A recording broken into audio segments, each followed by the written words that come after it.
ጤና ይስጥልን የከበረ ሰላምታችን በመላው ዓለም ሆናችሁ ቃል ስፖርት ዩቲዩብ ቻናላችንን ለምትከታተሉ ውድ አድማጮቻችን ሁሉ ይድረስ ብለናል። ከእናንተ ከሆነው ቃል ስፖርት ዩቲዩብ ቻናል ለዚህ ሰዓት መርጠን ያሰናዳላችሁን ስፖርታዊ ጥንቅሮች በቅደም ተከተል እንደ ሁልጊዜው እያጋራናችሁ ቆይታ የምናደርግ ይሆናል። እስከ ፕሮግራማችን ፍጻሜ ቆዩ። ዛሬ ግን የተነበራችሁ በርከት ያሉ ጨዋታዎች በአገር ቤትም በባህር ማዶም ሲከናወኑ ነበረ። የፕሪሚየር ሊግ የደረጃ ሰንጠረዡ ላይ ለውጥ ሊያመጡ የሚችሉ በዋንጫ ፉክክሩም ላይ የራሳቸው የሆነ ተጽዕኖ የነበራቸው ጨዋታ ነበሩ እና የት ነበራችሁ? በተመዘገቡት ውጤት በክለቦቻችሁ ስለምን ታዘባችሁ? ጻፉልን። እኛ በመረጃ ሰዓታችን የተወሰኑትን እናነሳለን። አስቀድመን የአገር ቤት ጉዳይ እናካፍላችኋለን። በአውሮፓ የመረጃ ሰዓታችን የሪያል ማድሪዱ አለቃ የተናገሩት ንግግር አሁን መነጋገር ይሆናል።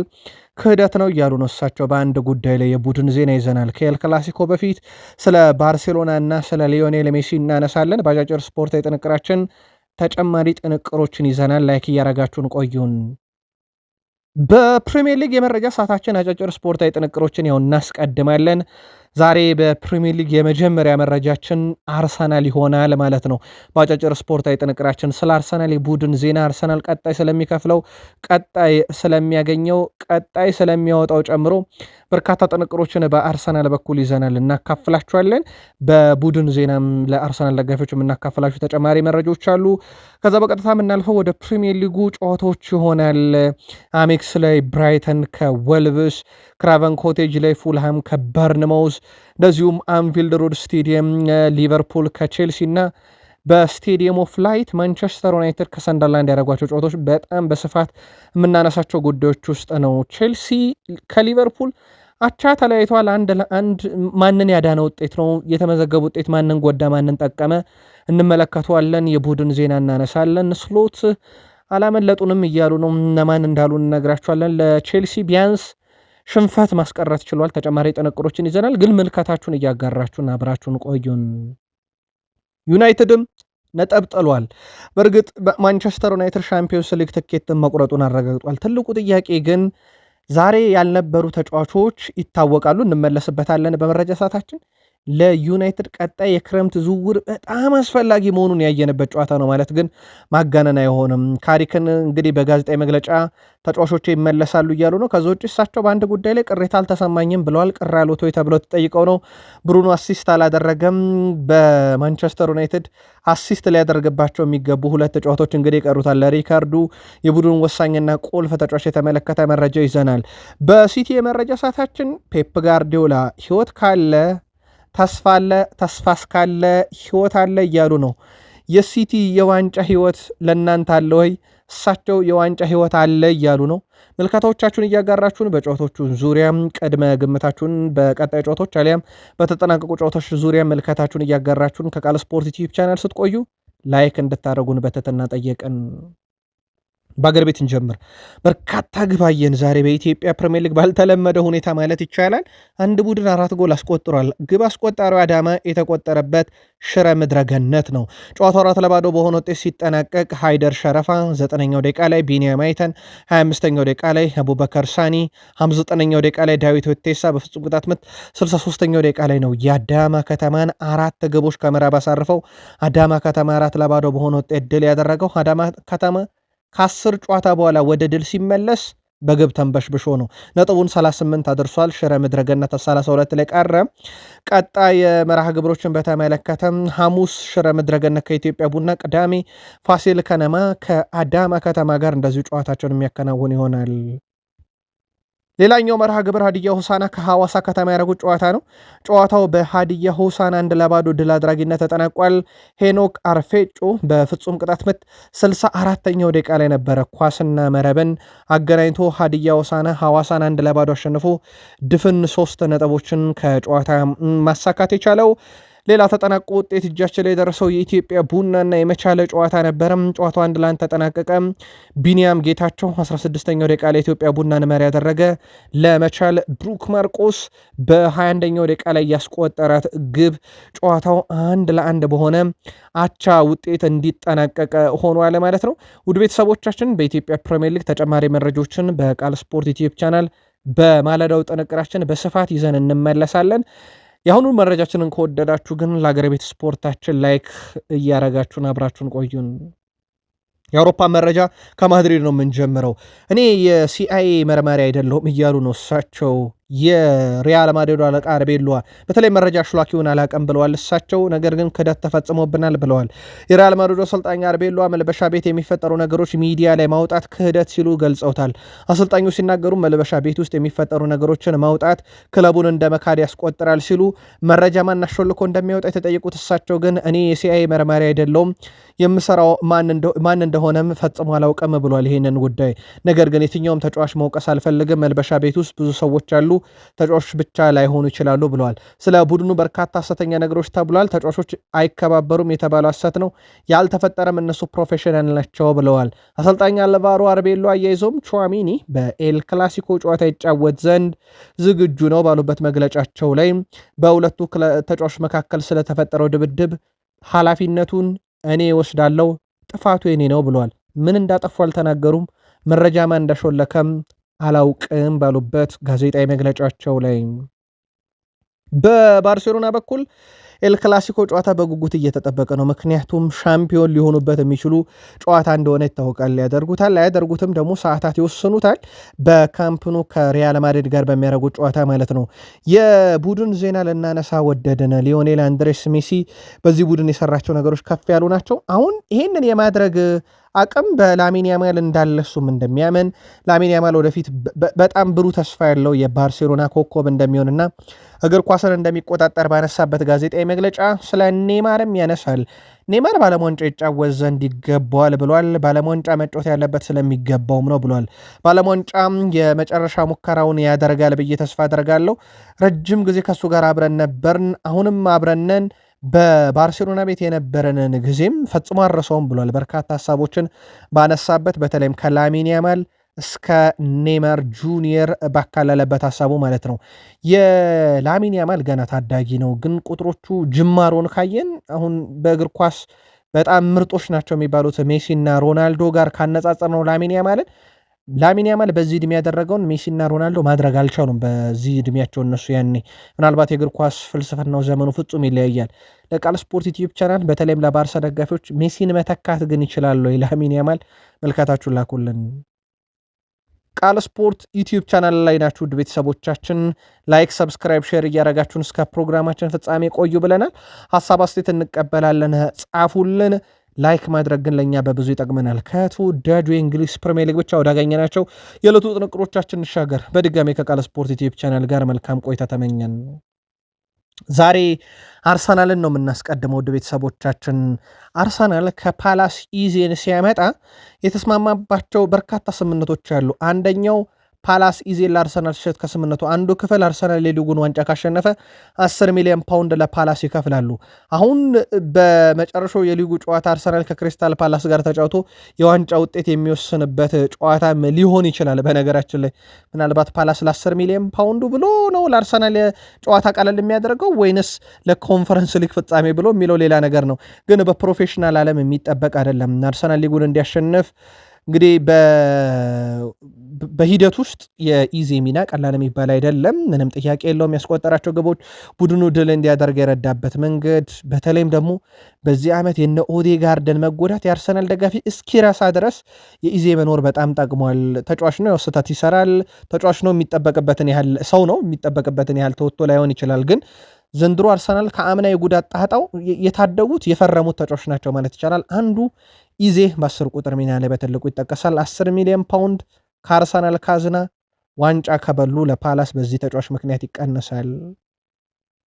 ቡካዮ ሳካ ከ2 ዓመት በፊት ከዓለም ዋንጫና ከሻምፒዮንስ ሊግ ተብሎ ሻምፒዮንስ ሊግን መርጦ ነበረ። ምናልባት ዘንድሮ ሊሆንለት መንገዱን አንድ ብሎ ጀምሮታል። ከፊታቸው ፓሪስ ሰን ዠርሜን የአምናው ሻምፒዮን በድጋሚ ፍጻሜ ደርሶ አምና ኢንተርን ረቶ ዘንድሮ አርሰናል ከፊቱ ሆኗል። ማንደል አድርጎ ዋንጫውን ያነሳል የሚለው ጊዜ የሚፈታው ወይም የዚህ ወር መጨረሻ የሚፈታው ጉዳይ ሆኖ ሳለ ቡካዮ ሳካ ግን ከ2 ዓመት በፊት ህልሙ የነበረውን ሻምፒዮንስ ሊግ ያነሳ ዘንድ ለሱ ለመጀመሪያ ጊዜ ፍጻሜ ደርሶበታል። ዴሊ ሜል እንደዘገበው ከሆነ አርሰናል በሻምፒዮንስ ሊግ ፍጻሜ ማግስት ሜይ 30 ተጫውቶ ሜይ 31 በሰሜን ለንደን ኢስሊንግተን ጎዳናዎች ላይ የድል ሰልፍ ለማድረግ ካሁኑ እቅድ አውጥቷል። ያነሳውን ዋንጫ ይዞ አርሰናል በዛ ጎዳና ድል ያደርጋል። ፕሪሚየር ሊጉንም ሻምፒዮንስ ሊጉንም ከሁለት አንዱ የተሳካው ነው ማለት ነው። ለአርሰናል ደጋፊዎች ምርጫ አይቀርብም። አስገዳጅ ከሆነ ግን ቡካዮ ሳካ ከዓለም ዋንጫን ሻምፒዮንስ ሊግ መርጧል። ኦፕታ ሁለቱንም የማንሳት ንጻሬ 46% ለአርሰናል ሰጥቷል። አርሰናላውያን ግን አስገዳጅ ከሆነ የትኛውን ትመርጣላችሁ? ለክለባችሁ የግል መልከታችሁን ጻፉልን። በአርሰናል በኩል በነገራችን ላይ በዘንድሮ የውድድር ዓመት በአውሮፓ ሻምፒዮንስ ሊግ 122 ሚሊዮን ወደ ካዝናቸው አፍሰዋል። እንግዲህ ድል የሚያደርጉ ከሆነ 10 ሚሊዮን ፓውንድ ያገኛሉ ተጨማሪ፣ ልክ የኢዜን ውል የሚከፍሏትን ያክል እንደማለት ነው። ስለዚህ እንደ አጠቃላይ አርሰናል ከ132 ሚሊዮን ፓውንድ በአጠቃላይ ገቢው ይሆናል ማለት ነው። ይሄ በሻምፒዮንስ ሊግ ብቻ ነው ውድ ቤተሰቦቻችን፣ በጣም ትልቅ ገንዘብ ነው። በነገራችን ላይ ይሄ ማለት አንድ በጣም ምርጥ ተጫዋች ሊገዛላቸው የሚችል ልክ ዴክላን ራይስ እንዳመጡበት ዘመን አንድ በጣም ስመጥር የተባለ በኳሊቲም ደረጃ ከፍ ያለ ተጫዋች ሊያመጡበት የሚያስችል አይነት ገንዘብ ነው። በገንዘብም ደረጃ አርሰናል ስኬታማ እየሆነ ነው። በእርግጥ ገንዘብ በእግር ኳስ ውስጥ በጣም ስኬት ነው እንደሚታወቀው፣ ምክንያቱም የፋይናንስ ጤንነት ዛሬ ሲቲን ለ115 ክሶች የዳረገ እነ ቼልሲን እነ ኤቨርተንን እነ ኖቲንግሃም ፎረስትን የቀጣ እነ ሌስተርን ለመውረዳቸው ምክንያት የሆነ እንደነበረ የሚዘነጋ አይደለምና አርሰናል በዚህ ረገድ የፋይናንስ ጤንነቱን እየጠበቀ ነው። ዳቪድ ሪያም ደግሞ በግል ብናይ ደግሞ የወርቅ ጫማ ለሶስተኛ ጊዜ ወሰደ። በክለቡም ለአደረገው ጉዞም ምስጋና የቀረበበትም ነበረ። በዛሬው ዕለት የነበሩ ጨዋታዎችን ደግሞ አንድ ባንድ እናንሳቸው ውድ ቤተሰቦቻችን። አሜክስ እንጀምር። በርካታ ያለ ግቦችን ከተመለከትንበት ስቴዲየም 3-0 ብራይተን መውረዱን ያረጋገጠውን ወልቭስን አሸንፎታል። 3-0 ሃንሽል ውድ ገና በሰከንዶች ያው አንደኛ ደቂቃ ተብሎ የተመዘገበ ሊዩስ ደንክ 5ኛው ደቂቃ ላይ ያንኩቡ ሜንታ 86ኛው ደቂቃ ላይ ሶስቱን የማሸነፊያ ግቦች አስቆጥሯል።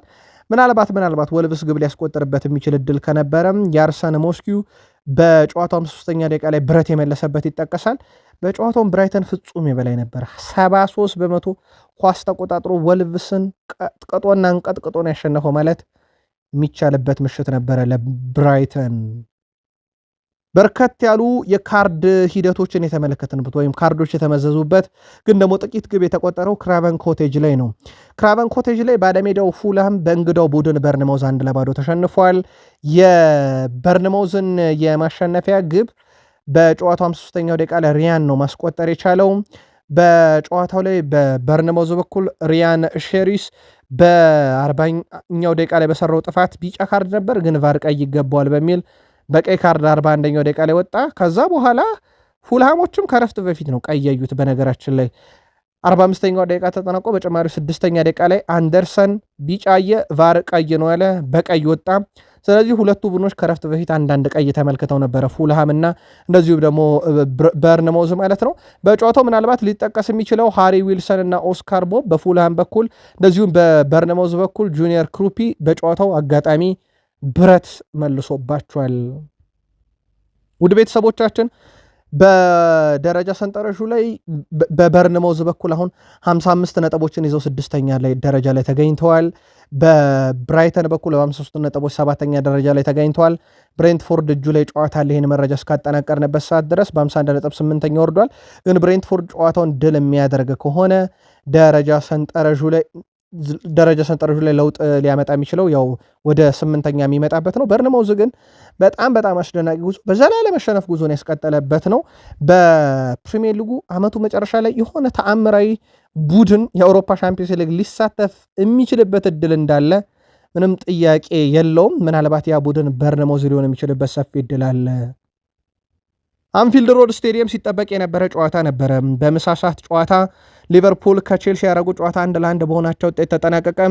ሪያን ግራቨንበርግ 6ኛው ደቂቃ ላይ ፍጹም አስደናቂ ግብ አስቆጥሮ ጨዋታውን መሩት። በኋላ ላይ ኤንዞ ፈርናንዴዝ በጨዋታው 35ኛው ደቂቃ ላይ ኳስና መረብን አገናኝቶ ጨዋታው 1-1 በሆነ ያቻ ውጤት ተጠናቋል።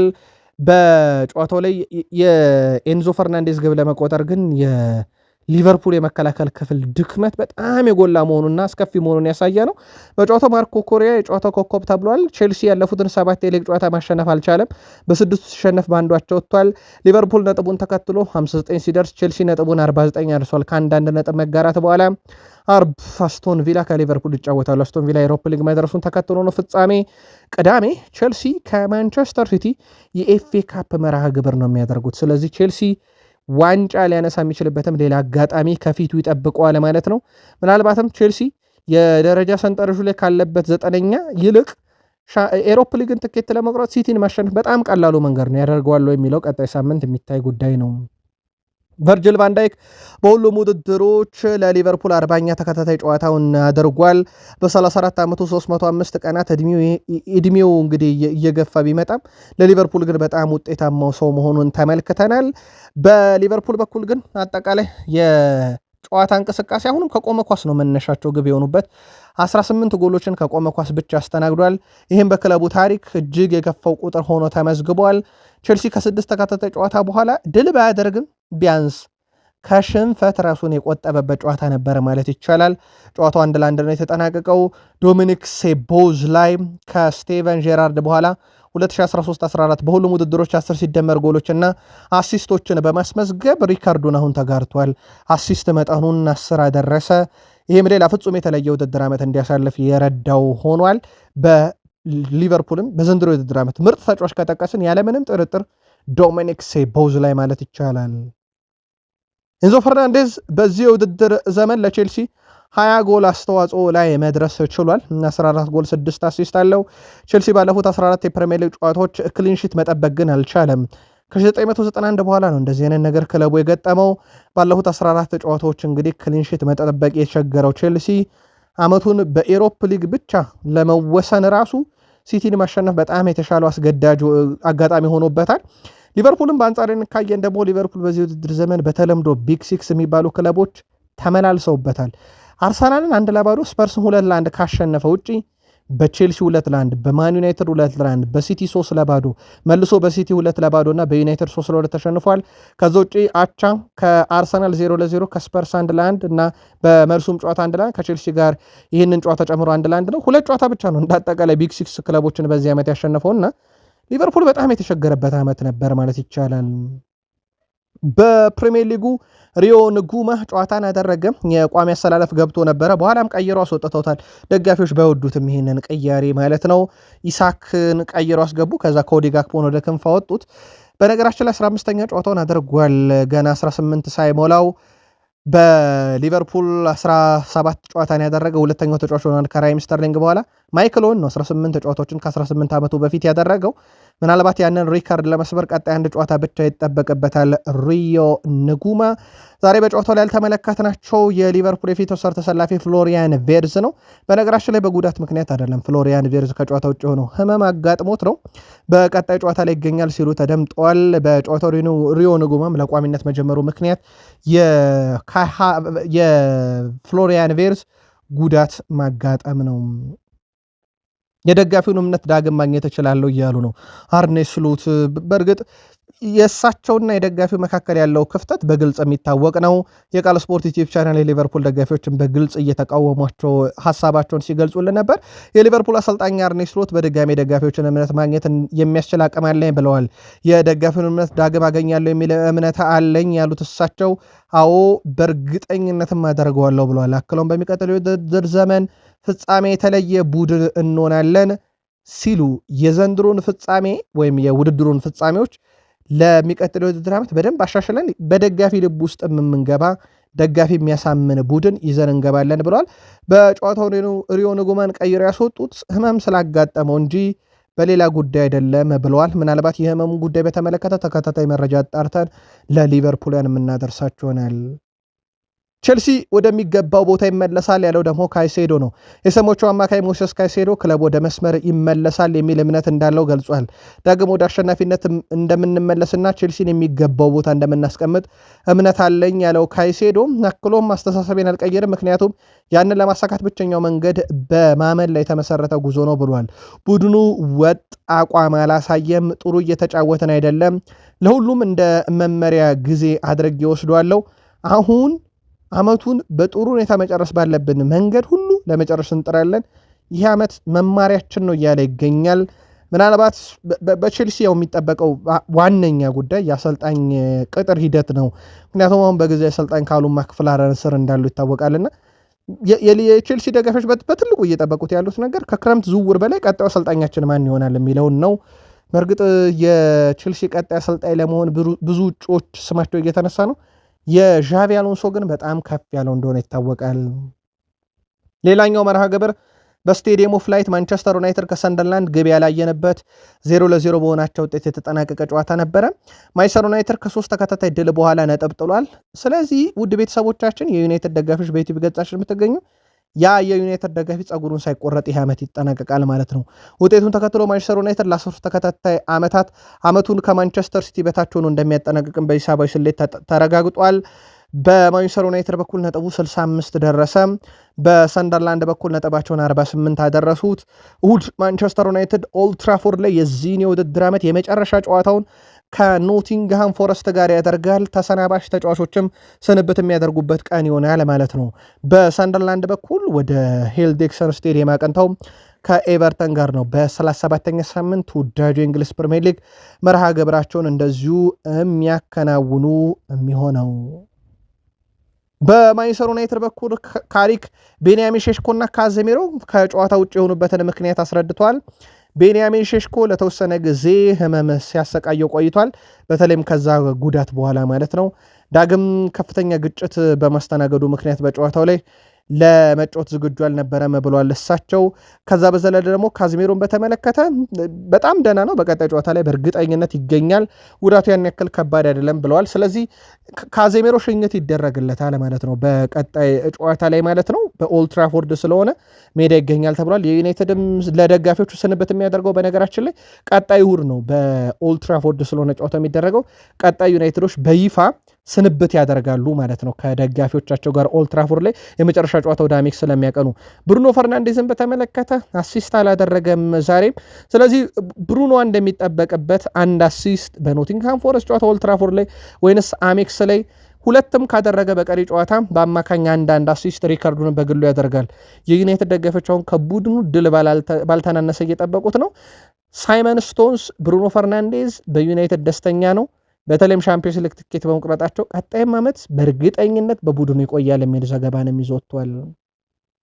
የክለቡ ስም ከሌላ አሰልጣኝ ጋር መያያዙ አያናድደኝም እያለ ነው ማይክል ካሪክ። የማንቸስተር ዩናይትድ አሰልጣኝ ማይክል ካሪክ የሌሎች አሰልጣኞች ስም መነሳት የስራ መንገዴን አይቀይረውም ሲል ተናግሯል። ሌሎች አሰልጣኞች ስማቸው ከማንቸስተር ዩናይትድ ጋር መያያዙ ያበሳጫቸው እንደሆነ የጠየቁት ካሪክ በፍጹም ቢያያዝም ባያያዝም ለውጥ አያመጣም ብለዋል። አክሎም ይህ ነገር አያበሳጨኝም፣ በዚህ ምክንያት የጨዋታ መንገዴን በፍጹም አይቀየርም ሲሉ ተደምጧል። ስለ ዝውውር የተጠየቁት ካሪክ ከመጋረጃ ጀርባ እየተካሄዱ ያሉ ውይይቶች አሉ፣ ብዙ ነገሮችም ይፈጠራሉ፣ ጠብቁ ብለው ለዩናይትድ ደጋፊዎች በሩመር ደረጃ መረጃዎችን ስናደርሳቸው የነበረውን ነገር አረጋግጠውታል ማለት ነው እሳቸውም። እና በማንቸስተር ዩናይትድ በኩል ትልቅ ለውጥ በዝውውር መስኮቱ ላይ ሊኖር እንደሚችል በጋዜጣዊ መግለጫቸው ላይ እሳቸውም አንስተዋል። ግን ዩናይትድ ካዝሜሮን መተካት እንዳለበት ዛሬ በደንብ አልተመለከታችሁም ወይ? ዩናይትዳውያን የማንቸስተር ዩናይትድ መሃል ሜዳ ክፍልስ ብልጫ አልተወሰደበትም ወይ? የካዘሜሮ አለመኖር አልጎላም ወይ? እናስ ጎልቷል ብላችሁ የምታምኑ በማን ሊተካ ይችላል የሚለውን ግን ጻፉልን። የ15 ዓመቱ ጄጄ ጋብርኤል ዘንድሮ ከ18 ዓመት በታች ያውም በ15 ዓመቱ የሚያደርገው ነገር ፍጹም የተለየ ነው። 23 ጨዋታ ውስጥ 23 ግብ 3 አሲስት አለው። ጄጄ ጋብርኤል በ18 ዓመት በታች የፕሪሚየር ሊግ በአንድ ሲዝን ብዙ ግቦችን የማስቆጠር ሪከርድ ለመጋራት አንድ ግብ ብቻ ቀርቶታል። ሊያም ዴላፕ 24፣ ኤድ ኒኬታ የአርሰናሉ ተጫዋች የነበረው 24 አላቸው። ጄጄ ጋብርኤል አሁን 23 ደርሷል። ልዩነቱ የእሷ ገና 15 ዓመቱ መሆኑ ነው። በዋናው ቡድን ዩናይትድ ተስፋ አድርገው ከዝውውር መስኮቱ ባልተናነሰ የሚጠብቁት አይነት ምርጡ ተጫዋቻቸው ስለመሆኑ ግን ምንም ጥርጥር የለውም። ፔፕ ጋርዲዮላ ተስፋ እስካለ ህይወት አለ ብለዋል። የማንቸስተር ሲቲ አሰልጣኝ ፔፕ ጋርዲዮላ ቡድናቸው ተስፋ እንደማይቆርጥ ተናግረዋል። ተስፋ እስካለ ድረስ ህይወት አለ ሲሉ የገለጹት ጋርዲዮላ ስለዚህ እኛ ተስፋ አንቆርጥም ብለዋል። በቀጣይ ጨዋታ ግብ ሳይቆጠርብን ሁሉንም ማሸነፍና ግብ ማስቆጠር አለብን ሲሉ ጨምረው ተናግረዋል። በጣም አስፈላጊ ጨዋታዎች ናቸው የመጨረሻዎቹ ጨዋታዎች። ያለን ሀሳብ ሁሉ አልተቀየረም፣ አሁንም ድል ማድረግ ነው ብለዋል። የአርሰናል ጨዋታን በድጋፍ ደረጃ በጉጉት ይጠብቁታል ወይ? በተለይም የዌስትሃምን መለያ ለብሰው ዌስትሃምን እየደገፉ ያሉ ወይ ብሎ ነው ጋዜጠኛ የጠየቃቸው። እናንተ አስቂ ናችሁ ብለው ነው የመለሱት። የዌስትሃምን መለያ ለብሰው የአርሰናልና የዌስትሃምን ጨዋታ ያሉ ወይ ሲባሉ፣ በእርግጥ ጋዜጠኛው ሊጠይቃቸው የፈለገው ነገር ያው በግልጽ ዌስትሃምን ይደግፋሉ ወይ ለሚለው ነው። አክለውም በመጀመሪያ የኛ ውጤት ነው ቅድሚያ የሚሰጠው፣ እኛ የራሳችንን ውጤት ሳንሰራ ወይም ሳናስመዘግብ ሌላ ክለቡ ነጥብ እንዲጠለልን መጠበቅ የለብንም ብለዋል። ግን እሳቸው ይላሉ ተስፋ እስካለ ህይወት አለ፣ ተስፋ አንቆርጥም እያሉ ነው ጋርዲዮላ። የሲቲ ደጋፊዎች ክለባችሁ ላይ በዋንጫው ዙሪያ ያላችሁ ተስፋ እንዴት ያለ ነው? በፕሪሚየር ሊጉ በነገራችን ላይ ቀጣይ እሁድ ከቼልሲ ጋር ሲቲ የኤፍኤ ካፕ መርሃ ግብር እንዳለበት ይታወቃል። እዚህ ጋር አንቋጭ የዛሬውን መረጃችንን በቃል ስፖርት ዩቲዩብ ቻናል በማለዳው እንመልሳለን።